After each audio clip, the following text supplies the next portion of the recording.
5 seconds. Start. Sir, now he read out some of the measures that the finance minister has taken, the repeated double dose of devaluation, etc.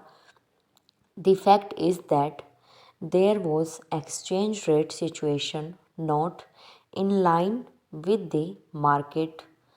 So far as Indian rupee is concerned, it had to be brought to a realistic level. Stop. After all, the external price of rupee is a function of supply and demand of rupee in the international market. Stop. By artificially pegging it high, you are creating problems for yourself. Stop. It does not solve the problem. Stop. Of course, under the floating exchange rate situation, the price gets adjusted parity, but it needed realignment substantially and what you call double dose. Stop. Of course, there were two steps, and perhaps it could have been done in the first step. Stop. I concede that point. Stop. Maybe the finance minister wanted to have your reaction first and then go about it further. Stop. But ex post facto judgment is that the exchange value of rupee is more realistic today. Stop. Are you suggesting that it would have been retained at the same level? Question mark. Reflect on that and then react. Stop. New para. You have talked about fertilizers subsidy. Stop. Let us face this fact. Stop. The fertilizer subsidy was a load on the economy. Stop. Subsidies must have economic rationality, and all steps which you take may have historical rationality at some point. Stop. But simply because you gave one, they do not remain rational. Stop. They become irrelevant, and the fertilizer subsidy is a good case where initially it was needed. Stop. It served its purpose. Stop. It has delivered, among other things, a kind of vibrant rural economy in the Green Revolution area. Stop. But let us go deep into that. Stop. What is now the productivity of the agriculture sector in the Green Revolution, the prime beneficiary of the fertilizer subsidy? Question mark. Is it going up or has it reached a plateau or not? Stop. Who are the primary beneficiaries? Question mark. Do they pay income tax? Question mark.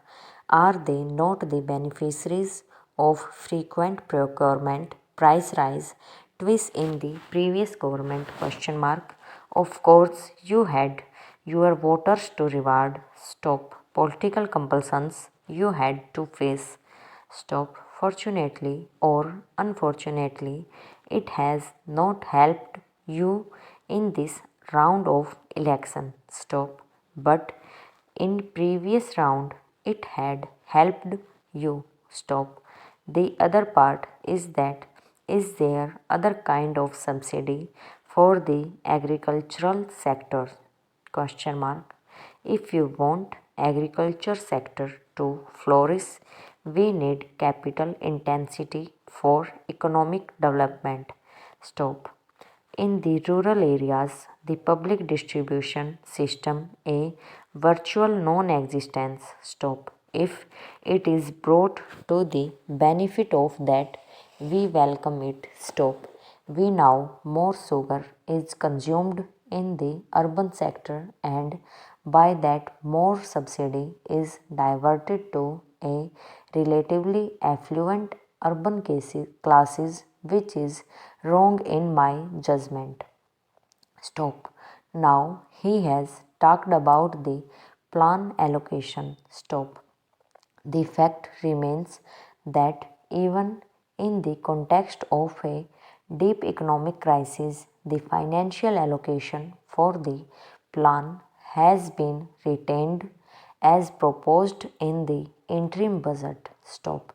We realize in real terms it is going to be less. Stop. But the fact is that we must compliment this government that we have cut corner here, there, and everywhere to say that the plan allocation which the previous government in its wisdom made is protected. Stop. In real terms, it is certainly going to be less because of the price rise, but you must give compliments to the government that despite the fiscal crisis and all other problems, despite the fact that our own planning program is still on the design board because we have announced that the 8th plan is to begin from the 1st of April 1992 because two of you have delivered a 2-year plan holiday to this country. The very fact that we have allowed it that much to be retained will protect the growth impulses.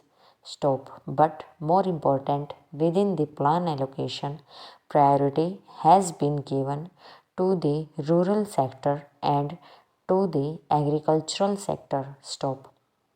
You talked about employment. Stop. You promised milk and honey. Stop.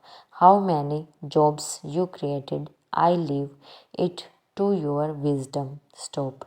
We have promised in the rest of this financial year 900 million man days of jobs to be created more in the rural sector and the agricultural sector, and that is why the plan allocation is tilted in favor of the rural sector and the agricultural sector. Stop.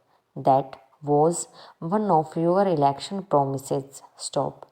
How much of that you delivered in terms of stepping up of investment for the rural sector? I leave it for your wisdom to reflect.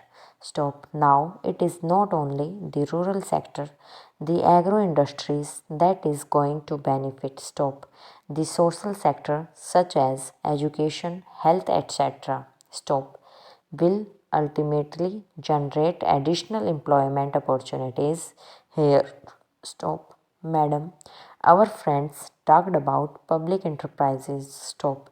We have faithfully carried the logic of what Honorable Minister proposed with regard to offloading of public sector shares.